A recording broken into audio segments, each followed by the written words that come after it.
दोस्तों नमस्कार। Exam conquers channel पे आपका स्वागत है। मैं हूं केदारनाथ मिश्रा। दोस्तों जैसा कि आप जानते हैं कि 22 दिसंबर को यूपीपीसीएस की परीक्षा थी। परीक्षा समाप्त हो गई। पिछले 3-4 दिनों से आपने देखा होगा कि हमारे चैनल पे बहुत तगड़ा सन्नाटा था, कोई वीडियो हमने नहीं डाली पिछले 3-4 दिनों में। तो दोस्तों अत्यधिक थकान थी और मैंने सोचा आप लोग भी बहुत थके होंगे, थोड़ा आराम कर लें।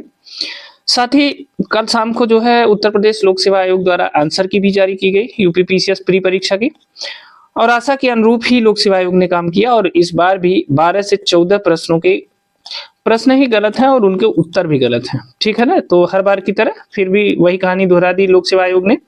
इसीलिए हमने उसकी मेरिट के संबंध में या उस परीक्षा के संबंध में कोई चर्चा विशेष नहीं की, क्योंकि अब मेरिट के बारे में क्या बताएं। कभी ऐसा हो सकता है कि 70 वाले का हो जाए, 80 वाले का ना हो।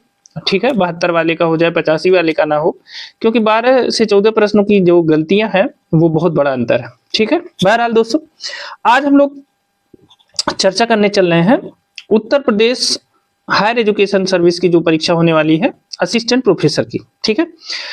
अब देखिए, बहुत दिनों के बाद, बहुत मिन्नतों के बाद ऐसी घड़ी आई है जब उत्तर प्रदेश सरकार ने जो है एक नए आयोग का गठन किया, शिक्षा सेवा चयन आयोग, और उसकी पहली बड़ी परीक्षा होने जा रही है, और वह भी असिस्टेंट प्रोफेसर की परीक्षा होने जा रही है, जिसकी तिथि 15 व 16 फरवरी को निर्धारित की गई है। अब इस संबंध में हम लोगों को जो सबसे बड़ी चर्चा करनी है वो ये है कि इस परीक्षा में विषय के प्रश्नों के अलावा विषय के 70 प्रश्न आते हैं, और उसके अलावा जो है 30 प्रश्न ऐसे आते हैं जो जीएस के आते हैं। ठीक है।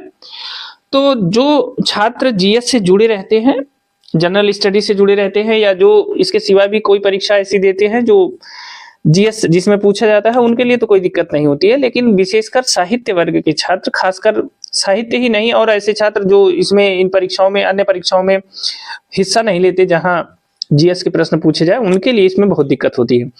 जैसे संस्कृत साहित्य के छात्रों को ले लीजिए, हिंदी साहित्य के छात्रों को ले लीजिए, कॉमर्स के छात्रों को देख लीजिए। ऐसे छात्रों को इन 30 प्रश्नों को करने में बहुत समस्या का सामना करना पड़ता है, और ये 30 प्रश्न ही आपकी नौकरी के लिए निर्णायक है। ठीक है। क्योंकि सब्जेक्ट में तो जितना सब करेंगे उसमें 1-2 प्रश्न, 4 प्रश्न का अंतर आता है एक दूसरे में, वो भी जब एक आध आसान गलतियां हो जाती हैं। नहीं तो सब्जेक्ट लगभग सबका एक जैसा ही होता है। जो मामला फंसता है वो फंसता है जीएस का, क्योंकि जीएस का जो दायरा है वो बहुत बड़ा है, और अगर आप रेगुलर इससे नहीं जुड़े हैं तो उसको करने में खासी परेशानी का सामना आपको करना पड़ेगा। ठीक है। तो ये जो 30 प्रश्न है, यही प्रश्न आपको असिस्टेंट प्रोफेसर बनाते हैं। ठीक है। क्योंकि इसमें बहुत गैप हो जाता है। जो परीक्षार्थी जिनका विषय तैयार है, विषय सबका तैयार रहता है, लेकिन जीएस के जो प्रश्न है वो 30 प्रश्न इतना गैप पैदा कर देते हैं कि ये सिलेक्शन और ना सिलेक्शन के बीच में एक दीवार का काम करते हैं। ठीक है। तो आज हम लोग इन 30 प्रश्नों के विषय में जानेंगे कि इन प्रश्नों को कैसे पढ़ें, कहां से पढ़ें, ताकि इन प्रश्नों को कवर किया जा सके। ठीक है। और जो भी छात्र, जो साहित्य के छात्र हैं, और या तो जिनका जीएस से कोई ज्यादा तालमेल नहीं है, कोई मेल जोल नहीं है, ऐसे छात्रों को हम बताना चाहेंगे कि ये चैनल, आप अगर नए हैं तो चैनल को सब्सक्राइब जरूर कर लीजिए, और रेगुलर आप हमारे चैनल पे बने रहिए। हम आपके इन 30 प्रश्नों की जो समस्या है, इसका समाधान बहुत जल्दी कर देंगे। आपके अंदर इसके लिए कॉन्फिडेंस भी पैदा कर देंगे कि आप इन 30 प्रश्नों में 25 से 27 प्रश्न करने की सिचुएशन में आ जाएंगे। ठीक है। बाकी सारे प्रश्नों को करना आपको ही है। मैं सिर्फ आपको एक मार्गदर्शन दूंगा, रास्ता बताऊंगा, और प्रश्नों के इतने करीब पहुंचा दूंगा उत्तर के कि आप जैसे ही प्रश्न आएगा आप उत्तर करने की सिचुएशन में आ जाएंगे। ठीक है। अब देखिए, सबसे पहले चूंकि हम लोगों को 30 प्रश्नों की चर्चा करनी है, तो वो 30 प्रश्नों की प्रकृति क्या है, किन किन टॉपिक से ये प्रश्न पूछे जाते हैं और कैसे प्रश्न पूछे जाते हैं, इसकी चर्चा करते हैं। ठीक है। अब देखिए, इस समय आप देख रहे हैं कि हमारे हाथ में एक यूथ कंपटीशन टाइम्स की एक किताब है। ठीक है। इसको देख लीजिए। ये सामान्य अध्ययन, सामान्य ज्ञान का है, और ये जो है अभी तक जो प्रश्न पूछे गए हैं हायर एजुकेशन में, उनके प्रश्नों का कलेक्शन है। साथ ही इसमें यूजीसी और अन्य हायर कमीशन जो अन्य स्टेट के हैं उनसे भी संबंधित प्रश्नों का संकलन इसमें है। मुझे उम्मीद है कि आपके पास भी है। अगर नहीं है तो इसको खरीद सकते हैं। ठीक है। ये अच्छी बुक है, और इसको आप मार्केट से ले सकते हैं, और इसे दोहरा के आप ये जान सकते हैं कि कहाँ कहाँ से हायर एजुकेशन कमीशन जो है वह परीक्षा में प्रश्न पूछता है। ठीक है। अब चलिए, सबसे पहले पढ़ाई शुरू करने से पहले सिलेबस के बारे में जानना बहुत जरूरी होता है। तो कहाँ कहाँ से प्रश्न आते हैं, पहले इनको जान लेते हैं, फिर चर्चा करेंगे कि उस पर पढ़ना कैसे है। तो देखिए, अगर आपके पास ये बुक होगी तो इस बुक को खोलिए, और इसमें दिया है कि उत्तर प्रदेश उच्चतर शिक्षा सेवा चयन आयोग प्रयागराज, पाठ्यक्रम सामान्य ज्ञान, तो सभी विषय के अभ्यर्थियों के लिए अनिवार्य है। तो जो सामान्य ज्ञान का पाठ्यक्रम है उसको जान लेते हैं कि कहाँ कहाँ से प्रश्न असिस्टेंट प्रोफेसर परीक्षा में पूछे जाते हैं। ठीक है, तो देखिए जो इकाई 1 दिया है यूनिट वन में समसामयिक मुद्दे यानी करंट अफेयर से संबंधित मुद्दे दिए हुए हैं। और देखिए करंट अफेयर्स में शामिल किसको किया गया है, तो देखिए राष्ट्रीय एवं अंतरराष्ट्रीय प्रमुख घटनाएं व मुद्दे। तो आप समझ गए कि राष्ट्रीय और अंतरराष्ट्रीय जितनी घटनाएं हुए हैं और जो महत्वपूर्ण संधि समझौते हुए हैं उनके संबंध में पूछा जाएगा। दूसरा जो प्रमुख पॉइंट है वो है प्रमुख व्यक्तियों से संबंधित है। ठीक है, किसी अमुक व्यक्ति ने कोई उल्लेखनीय कार्य किया है तो उसके बारे में आपसे प्रश्न पूछा जा सकता है। ठीक है, तीसरा जो प्रमुख बिंदु है वो है खेल समाचार। तो खेलों में क्या हुआ है उसके बारे में आपसे प्रश्न पूछे जाएंगे। और चौथा जो पॉइंट है वो है विज्ञान के क्षेत्र में नवीनतम शोध। तो विज्ञान के क्षेत्र में जो नई नई खोजें हो रही हैं उसके संबंध में हायर एजुकेशन कमीशन जो है आपसे प्रश्न पूछेगा। ठीक है, तो ये हो गई यूनिट वन में करंट अफेयर्स था। ठीक है, अब देखिए यूनिट सेकंड की बात करते हैं। यूनिट सेकंड में है शिक्षण एवं शोध अभिवृत्ति से संबंधित। ठीक है ना, तो ये टीचिंग एप्टीट्यूड से संबंधित है, टीचिंग एंड रिसर्च एप्टीट्यूड। अब देखिए इसमें जो पॉइंट दिया है तो पहले पॉइंट में पूछा जाएगा कि शिक्षण प्रकृति, उद्देश्य, आवश्यकताएं, विधियां, मूल्यांकन तथा शिक्षण को प्रभावित करने वाले कारक के संबंध में प्रश्न आपसे पूछे जाएंगे। ठीक है, तो शिक्षण जो विधियां हैं उनके संबंध में आपको जानना बहुत आवश्यक है। साथ ही शोध का जो तात्पर्य क्या है और शोध की प्रणालियां कौन कौन सी हैं इसके बारे में भी आपसे प्रश्न पूछा जाएगा। अगला जो प्रमुख बिंदु है वो है आंकड़े का जो स्रोत है वो कहां से लिया गया है, साथ ही आंकड़ों का जो संकलन है और उसका विश्लेषण है वो किस प्रकार से करना चाहिए, क्या सही है क्या गलत है, इसके संबंध में भी आपको जानना बहुत जरूरी है। ठीक है, अगला है कि भारतीय उच्च शिक्षा के गुणात्मक विकास में यूजीसी की भूमिका। अब देखिए एक पूरे पॉइंट में यूजीसी की भूमिका के संबंध में पूरा पॉइंट दिया है।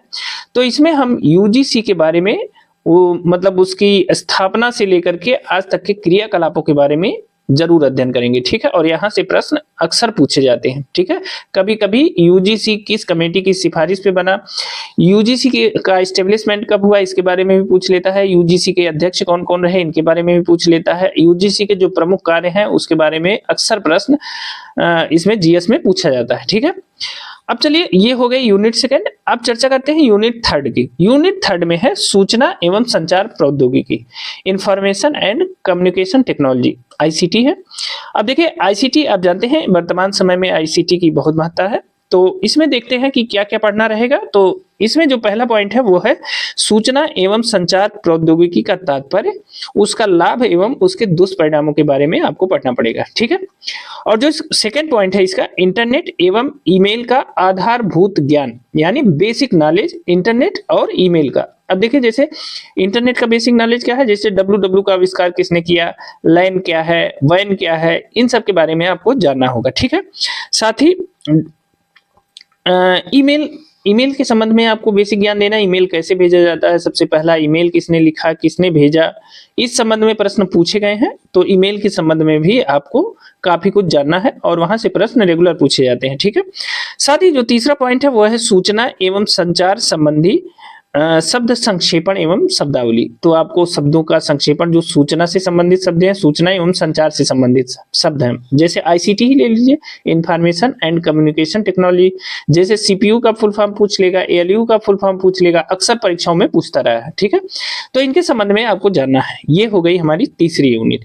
अब आ जाते हैं चौथी यूनिट है मानव एवं पर्यावरण। तो मानव और पर्यावरण के संबंध में आपसे प्रश्न पूछे जाएंगे कि मानव का पर्यावरण के विकास में, मानव का पर्यावरण के ह्रास में किस प्रकार से योगदान है, चूंकि मानव और पर्यावरण एक दूसरे पर निर्भर है। ठीक है, तो इनके संबंधों के बारे में प्रश्न पूछा जाएगा। ठीक है, अब देखिए इसमें जो पहला पॉइंट दिया है वो है कि मानव एवं पर्यावरण के अंतर संबंध के संबंध में प्रश्न पूछा जाएगा।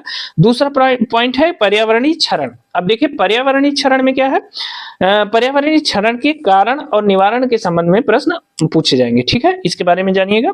साथ ही पर्यावरण संरक्षण हेतु राष्ट्रीय एवं अंतरराष्ट्रीय प्रयासों के संबंध में भी प्रश्न पूछा जाएगा कि इस संबंध में अंतरराष्ट्रीय और राष्ट्रीय प्रयास क्या हुए पर्यावरण संरक्षण के लिए। ठीक है, तो जो तमाम संधियां समझौते हुए हैं उनकी चर्चा हम लोग करेंगे। ठीक है, अब अगला देख लेते हैं कि पर्यावरणीय नियंत्रण के संबंध में भी हमें पढ़ना है और वहां से भी प्रश्न पूछे जाते हैं। ठीक है, अब आ जाते हैं यूनिट 5 पे। यूनिट 5 है भारतीय इतिहास एवं भूगोल।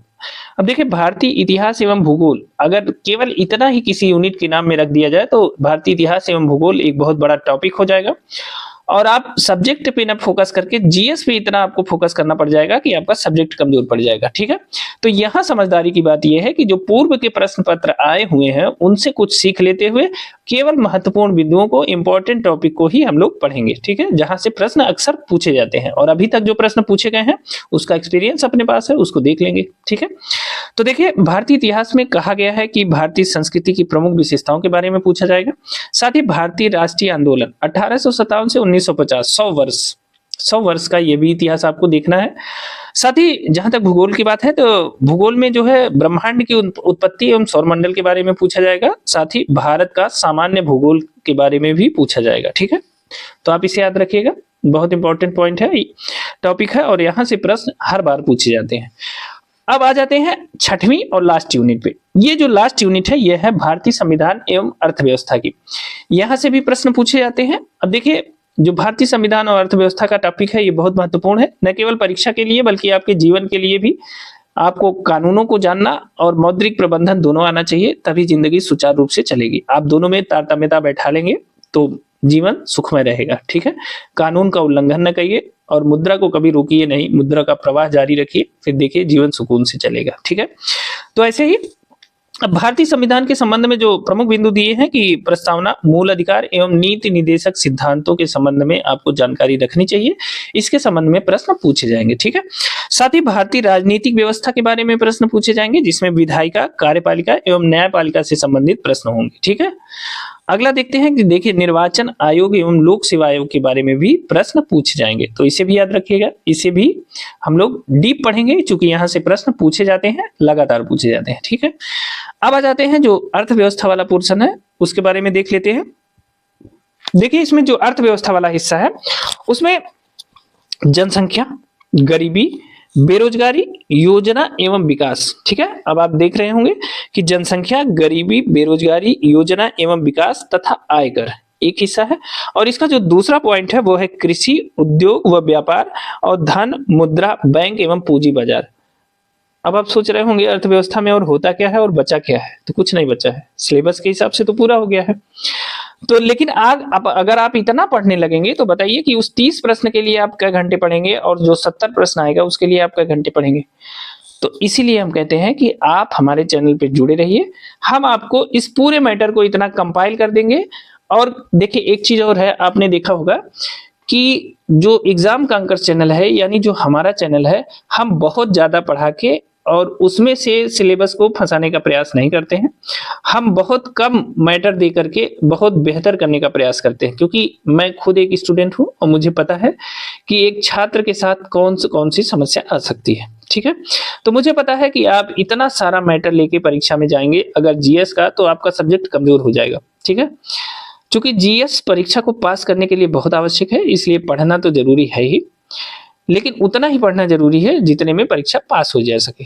ठीक है ना, तो उतना ही हम पढ़ेंगे और उतने की ही आपको जरूरत है। आपको जीएस में विद्वान नहीं बनना है, क्योंकि आप एक विषय के विद्वान हैं, आप उसमें पीएचडी हैं, तो एक विषय पर्याप्त है बेहतर जानने के लिए। ठीक है, तो चलिए अब देखते हैं। अब देखिए ये हो गया, अभी तक 6 यूनिट है जो जीएस में, जहां से ऐसा माना जाता है कि 5-5 प्रश्न हर बार पूछे जाएंगे। ठीक है, लेकिन कभी ऐसा होता है कि किसी यूनिट से 3 ही प्रश्न आए और किसी यूनिट से 7 प्रश्न आ गए, किसी से 4 आए और किसी से 6 प्रश्न आ गए। ठीक है, तो इसकी कोई बात नहीं है, पढ़ना आपको सब है।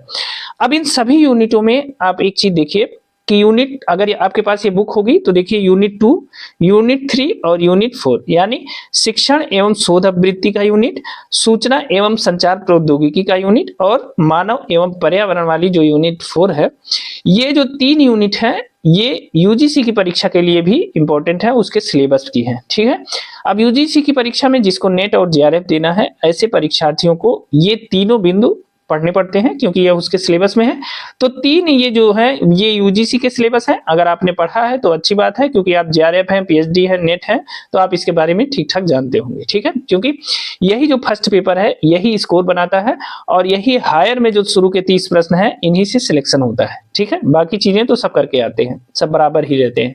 जीएस ही आपको सिलेक्शन दिलाता है या सिलेक्शन से बाहर करता है। तो ये जो 3 यूनिट है ये यूजीसी के छात्रों के लिए भी उतना ही वैल्यूएबल है जितना हायर एजुकेशन की परीक्षा देने वाले छात्रों के लिए है। तो जो लोग परीक्षा पास कर चुके हैं उनके लिए तो कोई दिक्कत नहीं है, लेकिन जो अभी यूजीसी नेट की परीक्षा में बैठने जा रहे हैं उनके लिए ये यूनिट बहुत आवश्यक है। और आप चाहें तो आप भी इस वीडियो को देख के इस यूनिट को ठीक ठाक कर सकते हैं। ठीक है, अब आ जाते हैं जो बाकी के 3 यूनिट बचे। एक समसामयिक मुद्दे हैं, एक भारतीय इतिहास एवं भूगोल है, और एक है भारतीय संविधान एवं अर्थव्यवस्था। यह विशुद्ध जो है जीएस की चीजें हैं, और जहां तक सभी छात्रों को पहुंचना न तो आवश्यक है और न तो जरूरी है। ठीक है, तो बहुत से छात्रों को इस संबंध में विशेष जानकारी नहीं रहती है, क्योंकि मैंने देखा है कि हमारे कई मित्र हैं जो 30 प्रश्न में 5 प्रश्न, 7 प्रश्न, 8 प्रश्न ही कर पाते हैं, कभी 10 प्रश्न की लाइन से ऊपर नहीं गए। ठीक है, तो इसकी वजह से वो अपने हायर एजुकेशन की परीक्षा को कभी क्वालिफाई नहीं कर पाते। कारण ये है कि उनका जीएस का स्कोर बहुत कम हो जाता है। ठीक है, तो अब आप समझ गए होंगे कि जीएस जो है सिलेक्शन के लिए निर्णायक भूमिका अदा करता है। अब देखिए, ये जो 6 टॉपिक हैं इनसे प्रश्न कैसे पूछे जाते हैं इसके बारे में भी चर्चा करते हैं। तो इसके लिए देखिए, हमारे पास ये असिस्टेंट प्रोफेसर 2021 का प्रश्न पत्र है। इसमें देख लेते हैं कि प्रश्न पूछे कैसे जाते हैं टॉपिक वाइज। ठीक है, तो देखिए इसमें जो पहला प्रश्न, अगर आपके पास भी ये प्रश्न होगा तो आप देखिएगा कि यह पेपर अगर 2021 का होगा तो आप देखिएगा कि उसमें पूछा है कि निम्नलिखित में से किसने कहा था कि पर्यावरण मेरे अलावा सब कुछ है। क्या है? पर्यावरण मेरे अलावा सब कुछ है।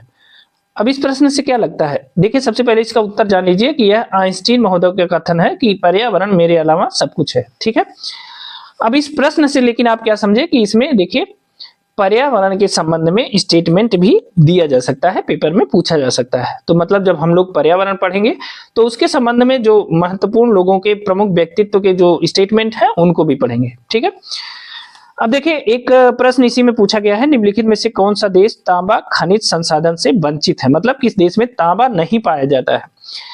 तो वो आंसर था पुर्तगाल। ठीक है ना, उस समय। अब देखिए यह जो प्रश्न है यह भूगोल का, आर्थिक भूगोल का प्रश्न है, यानी भूगोल के खनिज संसाधन के चैप्टर से यह प्रश्न पूछा गया है। ठीक है, तो यह भी प्रश्न हमारे लिए इंपॉर्टेंट है। अब देखिए एक और है, इतिहास से एक प्रश्न पूछा गया है कि सम्राट समुद्रगुप्त के काल में निम्नांकित में से कौन कांचीपुरम का शासक था? तो आपको बताना है कि सम्राट समुद्रगुप्त के काल में कांचीपुरम के शासक का नाम बताना है। अब देखिए, अगर आपने अभी हमारे साथ देखा है कि सिलेबस में तो ऐसी कोई चर्चा नहीं की गई है, क्योंकि इतिहास के जो इतिहास का बिंदु है उसमें केवल इतिहास की संस्कृति, मतलब हमारी संस्कृति और स्वतंत्रता आंदोलन के संबंध में चर्चा की गई है। लेकिन देखिए प्रश्न कहां से पूछे, ये प्राचीन इतिहास का प्रश्न है, गुप्त शासक हैं ये, और इनके संबंध में यह प्रश्न पूछा गया है। तो बताइए, अगर खाली सिलेबस के हिसाब से पढ़ेंगे तब तो फिर हो गया कल्याण। इसलिए जो बीच का रास्ता है कि सिलेबस को देखते हुए और जहां तक अभी तक हायर एजुकेशन ने प्रश्न पूछा है तो वहां तक हम लोग इस पूरे उसको पढ़ेंगे। ठीक है, पूरे जीएस को। अब देखिए इसी में एक प्रश्न और आया है कि मुगल शासक शाह आलम द्वारा अरसलान ए जंग की उपाधि किसको दी गई थी? अब देखिए मुगल की चर्चा तो है नहीं, लेकिन मुगलों के संबंध में प्रश्न पूछा गया है।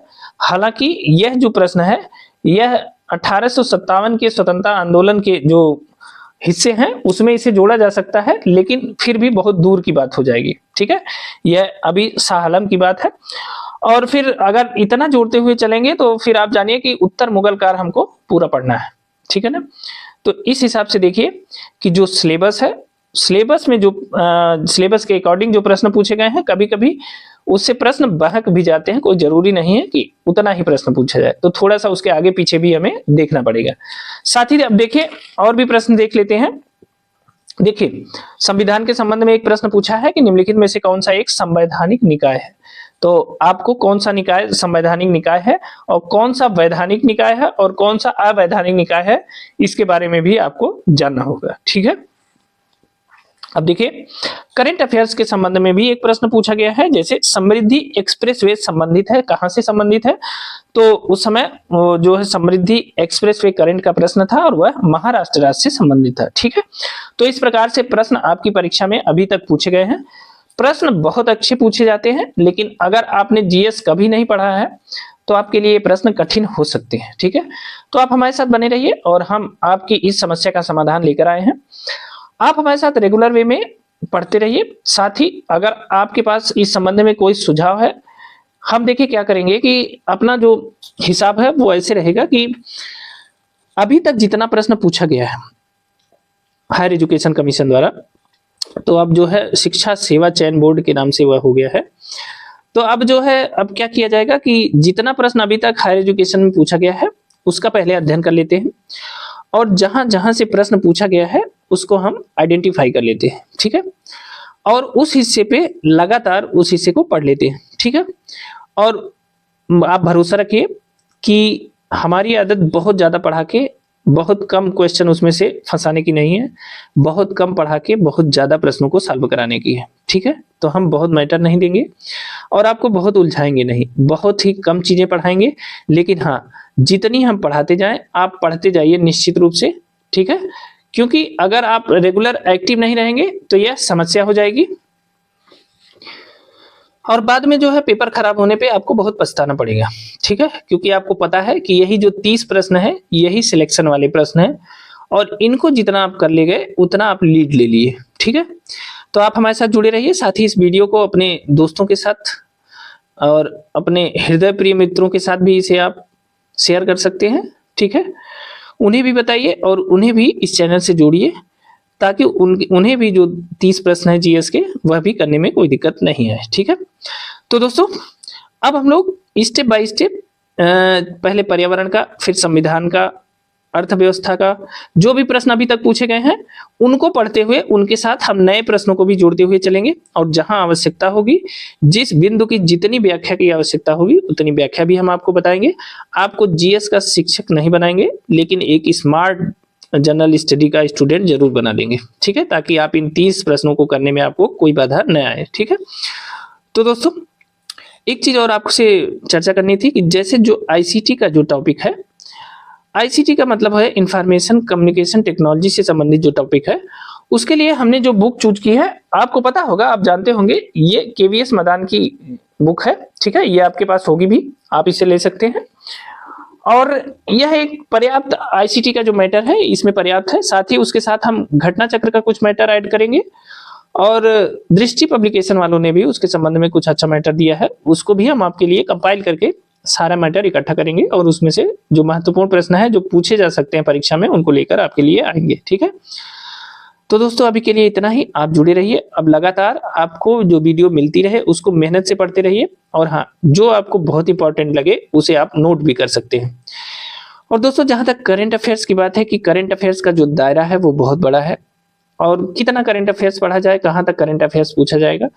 तो दोस्तों जैसे यूपी पीसीएस की परीक्षा जो हुई है तो उसमें करंट अफेयर्स के संबंध में लोक सेवा आयोग ने सबका दृष्टिकोण बदल दिया है कि करंट अफेयर्स कैसे पूछा जाता था पहले और इस समय कैसे पूछा गया है। तो उसके संबंध में मैं एक बहुत शानदार वीडियो बनाऊंगा।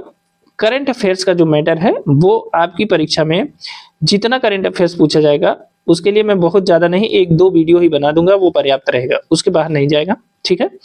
इस बार भी जो करंट अफेयर्स के प्रश्न है वो जो हमने बनाए थे उसमें से कई प्रश्न पूछे गए हैं और आपको भरोसा ना हो तो आप हमारे 200 प्रश्नों की एक वीडियो पड़ी हुई है, आप उसे देख सकते हैं, ठीक है। और हाँ अगर आप असिस्टेंट प्रोफेसर की परीक्षा देने जा रहे हैं तब भी वह 200 प्रश्न आप जरूर देख के जाइएगा, ठीक है। साथ ही दोस्तों जो यूजीसी और नेट का एग्जाम देने जा रहे हैं जो साथी हमारे, वह भी इस वीडियो को देखना न भूलें, उनके लिए भी यह वीडियो समान रूप से उपयोगी है। तो दोस्तों अभी के लिए इतना ही। अब देखिए सिलेबस की चर्चा हो गई है, प्रश्नों की चर्चा हो गई है, तो अब आएंगे प्रश्न और आप तैयार हो जाइए और रेगुलर हमारे साथ सुबह और शाम जुड़े रहिए और हम आपको प्रश्नों को सॉल्व कराते हैं। आपको 15 दिन के अंदर कॉन्फिडेंस आ जाएगा और महीना समाप्त होते होते मतलब हम 1 फरवरी से पहले आपको जीएस के मामले में जो शुरू के 30 प्रश्न है इसके मामले में आपके अंदर आत्मविश्वास का संचार करा देंगे, ठीक है ना। तो अभी के लिए इतना ही। स्वस्थ रहिए, मस्त रहिए, मेहनत से पढ़ते रहिए। अब मिलते हैं प्रश्नों के साथ, तब तक के लिए बहुत बहुत धन्यवाद।